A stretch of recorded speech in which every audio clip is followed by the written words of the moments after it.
Hello friends, இந்த வீடியோவில் என்ன பார்க்க போகிறோம் அப்படின்னா 7ஆம் வகுப்பு தமிழ் இயல் 5 ஓதுவது ஒலியிலிருந்து லைன் பை லைன் வினாக்கள் தான் பார்க்க போகிறோம்.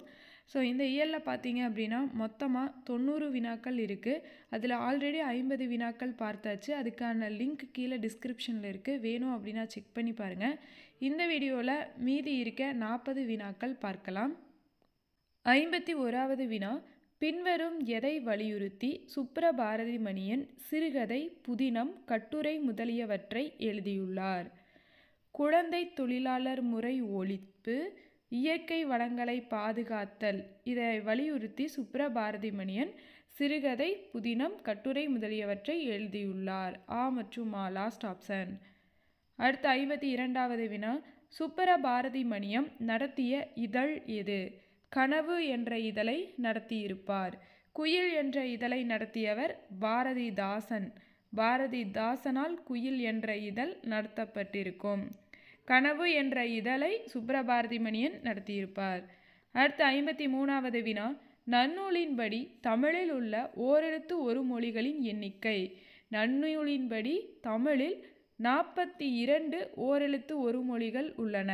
அதில் 40 எழுத்து நெடிலெழுத்தாகவும் 2 எழுத்துக்கள் குறியெழுத்தாகவும் அமைந்துள்ளது. அடுத்த 54வது வினா, நன்னூல் என்னும் இலக்கண நூலை எழுதியவர் யார்? பவணந்தி முனிவரால் நன்னூல் என்ற இலக்கண நூல் எழுதப்பட்டிருக்கும். அடுத்து 55வது வினா, தமிழில் 42 ஓரெழுத்து ஒரு மொழிகள் என குறிப்பிட்டுள்ளவர் யார்? தமிழில் மொத்தமாக 42 ஓரெழுத்து ஒரு மொழிகள் இருக்குது அப்படின்னு சொல்லி நன்னூலில் பவணந்தி முனிவர் எழுதியிருப்பார். அடுத்த 56வது வினா, 42 ஓரெழுத்து ஒரு மொழியில் எந்த 2 எழுத்துக்கள் குறில் எழுத்துக்களாக அமைந்தவை? நோ, து என்ற 2 எழுத்துக்கள் ஓரெழுத்து ஒரு மொழியில் குறில் எழுத்துக்களாக அமைந்துள்ளது. அடுத்த 57வது வினா, ஓர் எழுத்தே பொருள் தரும் சொல்லாக அமைவது எது? ஓர் எழுத்தே பொருள் தரும் சொல்லாக அமைவது ஓரெழுத்து ஒரு மொழி. அடுத்த 58வது வினா, சிறு சிறு உறுப்புகளாக பிரிக்கும் வகையில் அமையும் சொற்களை டேஸ் என்பர். சிறு சிறு உறுப்புகளாக பிரிக்கும் வகையில் அமையும் சொற்களை பகுபதம் என்பர். பகுபதம் என்பர். அடுத்த 59வது வினா, பகுபத உறுப்புகளாக பிரிக்க முடியாத சொல் எது? பகாபதத்தை பகுபத உறுப்புகளாக பிரிக்க முடியாது. அடுத்த 60வது வினா, பகுபதமாக அமையும் பெயர்ச்சொல் எது? பெயர் பகுபதம் பகுபதமாக அமையும் பெயர்ச்சொல் ஆகும். அடுத்த 61வது வினா, பகுபதமாக அமையும் வினைச்சொல் எது? இதற்கான விடை வினை பகுபதம், பகுபதமாக அமையும் வினைச்சொல். அடுத்த 62வது வினா, பெயர் பகுபதத்தை எத்தனை வகைப்படுத்துவர்? பெயர் பகுபதத்தை 6 வகைப்படுத்துவர். 6 வகை. அடுத்த 63வது வினா, பொன்னன் என்பது எந்த பெயர் பகுபதம்? பொன்னன் என்பது பொன் என்பதை குறிப்பதால் இது பொருள் பகுபதம். அடுத்து 64வது வினா, நாடான் என்பது எந்த பெயர் பகுபதம்? நாடான் நாடு என்பதை குறிப்பதால் இது இடப்பெயர் பகுபதம். அடுத்த 65வது வினா, சித்திரையான் என்பது எந்த பெயர் பகுபதம்? சித்திரை என்ற மாதத்தை குறிப்பதால் இது கால பெயர் பகுபதம். அடுத்த 67வது வினா, இனியன் என்பது எந்த பெயர் பகுபதம்? இனியன் இனிமை என்பதை குறிப்பதால் இது பண்பு பெயர் பகுபதம். அடுத்த 68வது வினா, தொழில் பெயர் பகுபதம் எது?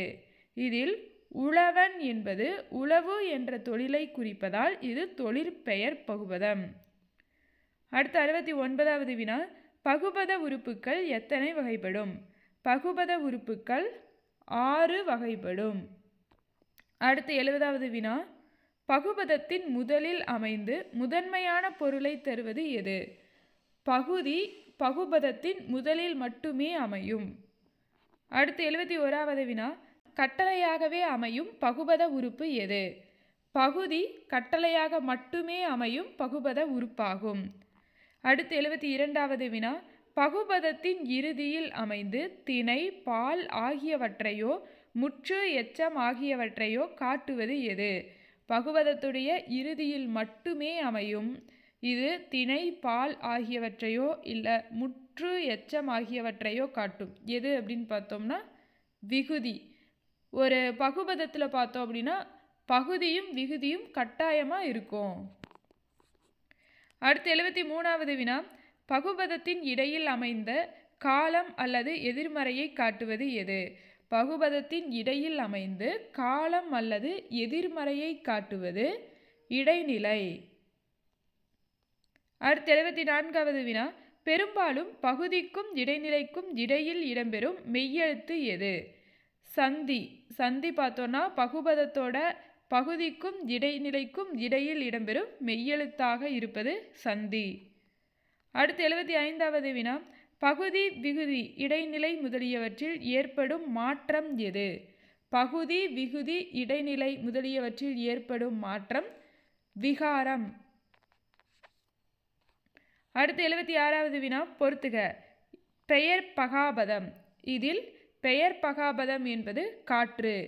வினை பகாபதம். இதில் வினை பகாபதம் என்பது வாள். இடை பகாபதம் என்பது போல். உரி பகாபதம் என்பது கழி. இதற்கான விடை 2, 4, 1, 3. அடுத்து 77வது வினா, இடம் எத்தனை வகைப்படும்? இடம் 3 வகைப்படும். அடுத்து 78வது வினா, கா என்னும் ஓரெழுத்து ஒரு மொழியின் பொருள் யாது? கா என்றால் காசோலை என்பது பொருள். ஓரெழுத்து ஒரு மொழிக்கு பார்த்தோம் அப்படின்னா ஷார்ட்கட் அப்டேட் பண்ணியிருக்கேன். அதுக்கான லிங்க் கீழே டிஸ்கிரிப்ஷனில் இருக்குது. வேணும் அப்படிங்கிறவங்க செக் பண்ணி பாருங்கள். அடுத்து 79வது வினா, ஈ எத்தனை கால்களை உடையது? ஈ எத்தனை கால்களை உடையது? 6 கால்களை உடையது. அடுத்து 80வது வினா, காவிரி ஆறு பாயும் மாவட்டம் எது? கீழ்கண்ட மாவட்டங்களில் காவிரி ஆறு தஞ்சாவூர் மாவட்டத்தில் பாயும். அடுத்து 81வது வினா, பொறுத்துக. பெயர் பகுபதம். இதில் பெரியார் என்பது பெயர் பகுபதம். வாழ்ந்தான் என்பது வினை பகுபதம். மண் என்பது இடைப்பகாபதம். உரி பகாபதம் என்பது நனி. இதற்கான விடை 4, 1, 2, 3. 4, 1, 2, 3. அடுத்து 82வது வினா, பெரும்பாலும் இடைநிலைக்கும் விகுதிக்கும் இடையில் இடம்பெறும் அசைச்சொல் எது? பெரும்பாலும் இடைநிலைக்கும் விகுதிக்கும் இடையில் இடம்பெறும் அசைச்சொல் சாரியை. அடுத்து 83வது வினா, கீழ்கண்டவற்றுள் தவறான இணை எது? சம்மர் வெக்கேஷன் என்றால் கோடை விடுமுறை என்பது சரி. சைல்டு லேபர் என்றால் குழந்தை தொழிலாளர் என்பதும் சரி. டிகிரி என்றால் பட்டம் என்பதும் சரி.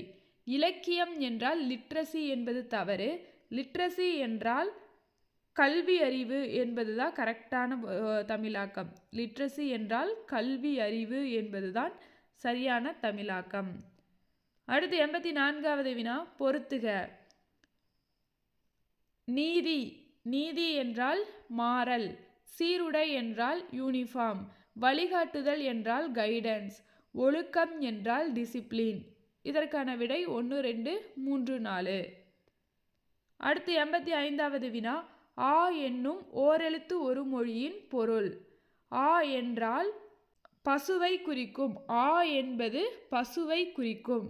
அடுத்து 86வது வினா, கீழ்கண்டவற்றுள் சரியான இணை எது? இதில் நை என்றால் இழிவு அப்படிங்கிறதா சரியான இலை. இந்த 42 ஓரெழுத்து ஒரு மொழிகள் ரொம்ப ரொம்ப முக்கியமானது. இந்த கேட்காத டிஎன்பிஎஸ்சி கொஸ்டினே இருக்காது. ஓகேங்களா? ஸோ இதுக்கான ஷார்ட்கட் அப்டேட் பண்ணியிருக்கேன். அது செக் பண்ணிக்கோங்க. அடுத்து 87வது வினா, கீழ்கண்டவற்றுள் தவறான இணை எது? ஊ என்றால் இறைச்சி என்பது சரி. கோ என்றால் அரசன் என்பதும் சரி. பே என்றால் மேகம் என்பதும் சரி. கூ என்றால் குயில் அப்படிங்கிறதா தவறு. கூ என்றால் பூமி அப்படிங்கிறதா வரும். கூ என்றால் பூமி அப்படிங்கிறதா சரியான இணை. ஸோ இதில் ஆன்சர் ஃபர்ஸ்ட் ஆப்ஷன். அடுத்து 88வது வினா, பொறுத்துக. போ என்ற ஓரெழுத்து ஒரு மொழியின் பொருள் செல்.